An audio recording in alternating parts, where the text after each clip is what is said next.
इयत्ता 12वी चिटणीसांची कार्यपद्धती या पाठ्यपुस्तकातील आज आपण संस्थात्मक वित्त व्यवस्थापनाची ओळख या पाठातील त्याचा अर्थ, महत्त्व, भांडवलाची आवश्यकता, त्यामध्ये स्थिर भांडवल व खेळते भांडवल व स्थिर भांडवल आणि खेळते भांडवल यातील फरक पाहणार आहोत. यावर्षी भांडवल संरचना हा भाग अभ्यासक्रमातून वगळण्यात आलेला आहे. तर आपण सुरुवातीला प्रस्तावनेनं सुरुवात करूया.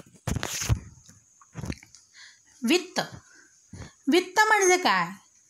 तर आपण वित्ताला पैसा असे म्हणतो. पण इथं वित्त म्हणजे पैसे व पैशाचे व्यवस्थापन असा अर्थ इथं होतो. आता इथं निधीचे गमन व निर्गमन यांच्याशी हे व्यवस्थापन, हे वित्त काय आहे? संबंधित आहे. आता निधीचे गमन म्हणजे काय? पैसा आपण गोळा करतो. एखादा व्यवसाय, एखादी संस्था सुरू करण्यासाठी आपण पैसा गोळा करतो. तो कोणकोणत्या मार्गाने येतो व्यवसायात, त्याला आपण निधीचे गमन असे म्हणणार आहोत. व निधीचे निर्गमन, पैसा आपण कोणकोणत्या गोष्टीवर खर्च करणार आहोत या गोष्टी तिथे इन्क्लूड होतात. याच्याशी ते वित्त ही संकल्पना निगडीत आहे. व्यावसायिक संस्थेचे यश हे निधी उभारण्याची क्षमता व निधीचा योग्य वापर करणे याच्यावर अवलंबून असते. हेनरी फोर्ड आपल्या व्याख्येत म्हणतात, पैसा हा एक हात किंवा पाय आहे. एकतर आपण त्याचा वापर करा किंवा गमवा. पैसा काय आहे? तर हात आणि पाय. आपल्या शरीरामध्ये हात आणि पाय किती महत्त्वाचे आहेत हे तुम्हाला वेगळं सांगायला नको. एखादा हात नसेल किंवा एखादा पाय नसेल तर त्या व्यक्तीला आपलं दैनंदिन आयुष्य जगण्यासाठी फार कठीण प्रसंगातून जावं लागतं. त्याचप्रमाणे पैसा याचा वापर योग्य प्रकारे आपण केला पाहिजे. कारण जर त्याचा वापर आपण योग्य प्रकारे केला नाही तर तो पैसा आपल्याला काय करावा लागतो? गमवावा लागतो. त्यानंतर आपण संस्थात्मक वित्त व्यवस्थापनेचा अर्थ बघूया. यामध्ये संस्थेसाठी निधी उपलब्धता व त्याचा योग्य विनियोग करणे असा अर्थ होतो. आता संस्थेसाठी निधी उपलब्धता म्हणजे काय? सगळ्यात पहिल्यांदा आपण निधी म्हणजे बघूया. निधी म्हणजे भांडवल गोळा करणे. निधी म्हणजे इथं काय? आपलं भांडवल गोळा करायचं आहे आपल्याला. आणि हे भांडवल आपण कोणकोणत्या मार्गाने उपलब्ध करू शकतो हे पाहायचं आहे. आणि त्याचा योग्य प्रकारे काय करायचं आहे? खर्च करायचा आहे. मग संस्थेच्या कार्यांना वित्तपुरवठा करणे, भांडवल संरचना करणे, गुंतवणूक निर्णय घेणे याच्याशी संस्थात्मक वित्त व्यवस्थापन निगडीत आहे. पुढे व्याख्या. हेनरी हॉगलँड आपल्या व्याख्येत म्हणतात, संस्थात्मक वित्त व्यवस्था व्यावसायिक संस्थेने केलेले भांडवल संपादन व त्याचा विनियोग या गोष्टींची हाताळणी करते.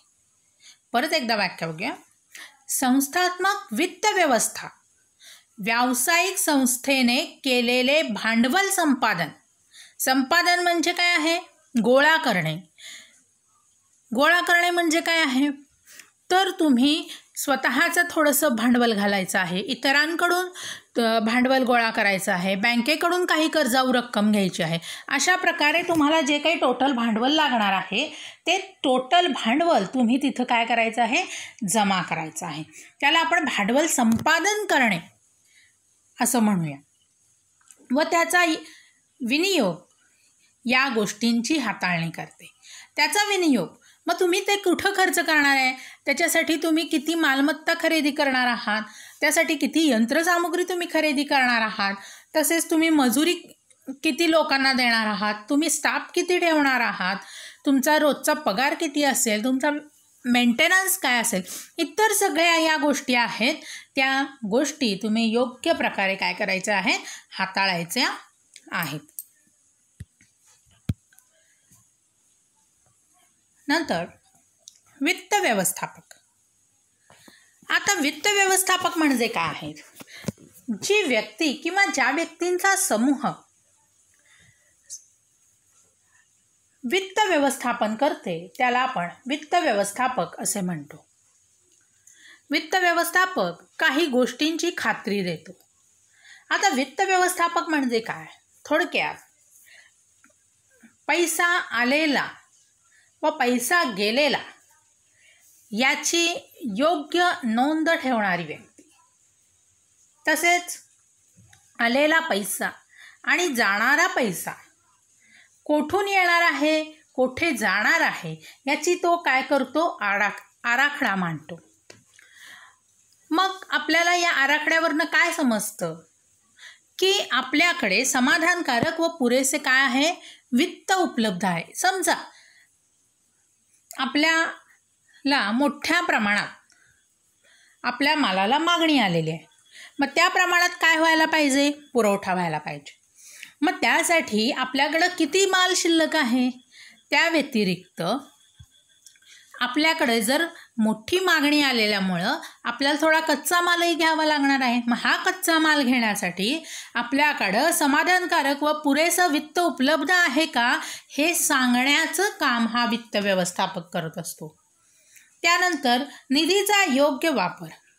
आपण जो काही पैसा गोळा केलेला आहे तो इतर ठिकाणी तर जात नाही ना, अनावश्यक ठिकाणी जात नाही ना. उदाहरणार्थ, जर आपल्या कंपनीमध्ये एक ऑलरेडी मशिनरी आहे, अगदी आधुनिक तंत्रज्ञानाने ती सज्ज आहे, तशीच अजून एक मशिनरी तिथं आणून उभी केली, जर गरज नसताना दुसरी मशिनरी तिथं उपलब्ध करून आपण देत असू तर तिथं निधीचा योग्य वापर होणार नाही.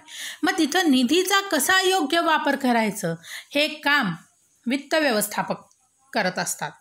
त्यानंतर जास्तीत जास्त लाभांश मिळवणे. संस्था स्थापनच कशासाठी झालेली असते तर जास्तीत जास्त नफा मिळवणे हा त्याच्या मागचा भाग असतो. आता हे आपण जे संस्था म्हणतोय, व्यवसाय म्हणतोय, हे कशाशी संबंधित आहे तर हे संयुक्त भांडवली संस्था आहे. संयुक्त भांडवली संस्थेलाच आपण कंपनी असं म्हणतो. मग ही अनेक व्यक्तींच्या समूहातून तयार होत असते. मग अनेक व्यक्ती कोण आहेत, जे शेअर्स जे भाग आहेत कंपनीचे खरेदी करतात त्यांना आपण भागधारक म्हणतो. ते कंपनीचे मालक असतात. या मालकांना जो काही कंपनीला नफा होतो त्यातील वाटप योग्य नफ्यातून, मी शब्द काय वापरते बघा, वाटप योग्य नफ्यातून जो नफा वाटला जातो त्याला लाभांश असं म्हणतात. वाटप योग्य नफा असं मी का म्हटलेलं आहे, कंपनीला समजा जर 10 कोटी नफा झालेला आहे तर तो सगळ्याच्या सगळा आपण भागधारकांना वाटू शकत नाही. त्यातील काय करावं लागतं, थोडाफार पैसा हा तुम्हाला बाजूला काढून ठेवावा लागतो. त्यानंतर इतर खर्च असतात, व्याज असतं, लोन तुम्हाला जर कर्ज काढलेलं असेल तर ते तुम्हाला तिथं परत करावं लागतं.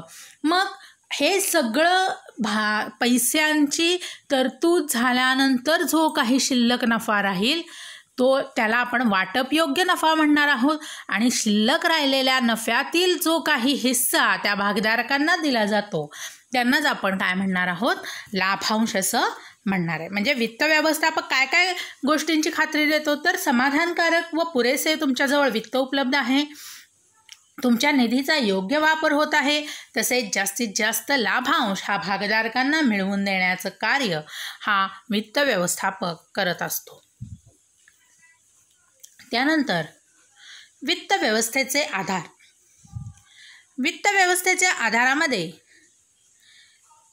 पहिला वित्तीय निश्चितीचा निर्णय. वित्तीय निश्चितीचा निर्णय म्हणजे काय? आपण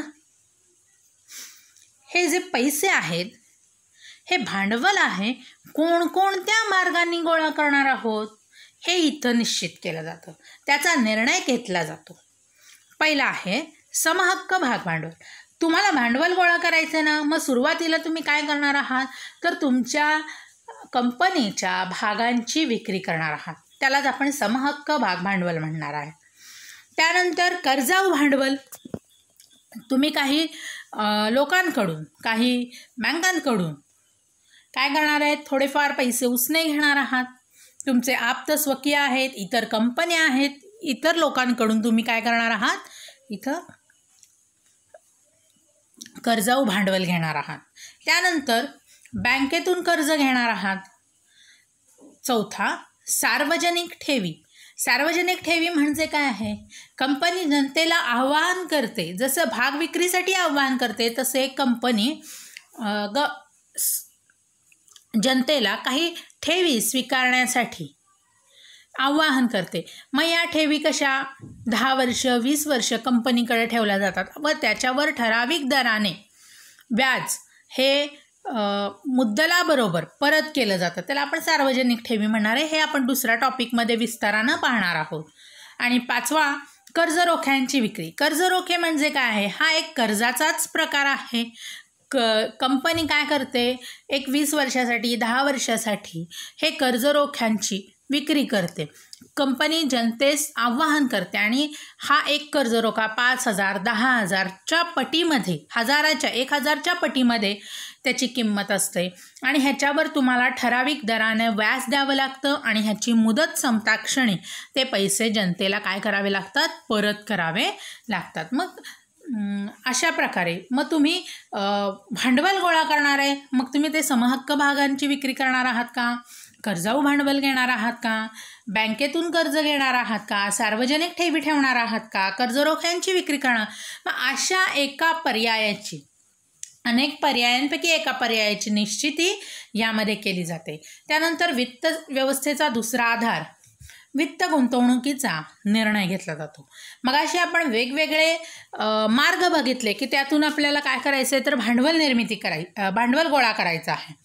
मग वित्त गुंतवणुकीचा निर्णय, याच्यामध्ये निधीचा योग्य वापर करून भागधारकांना जास्तीत जास्त निधी मिळवून देण्याचा निर्णय घेतला जातो.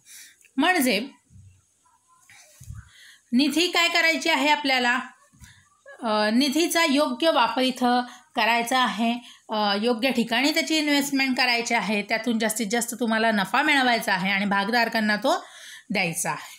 त्यानंतर भांडवल मूल्य म्हणजे काय, तर गुंतवणूकदारांकडून अपेक्षित असणारा किमान परतावा होय, याला आपण भांडवल मूल्य असे म्हणतो. अशा प्रकारे आज आपण संस्थात्मक वित्त व्यवस्थापनाची ओळख, त्याची प्रस्तावना, अर्थ, व्याख्या पाहिली. तर पुढील व्हिडिओमध्ये आपण त्याचे महत्त्व पाहूया.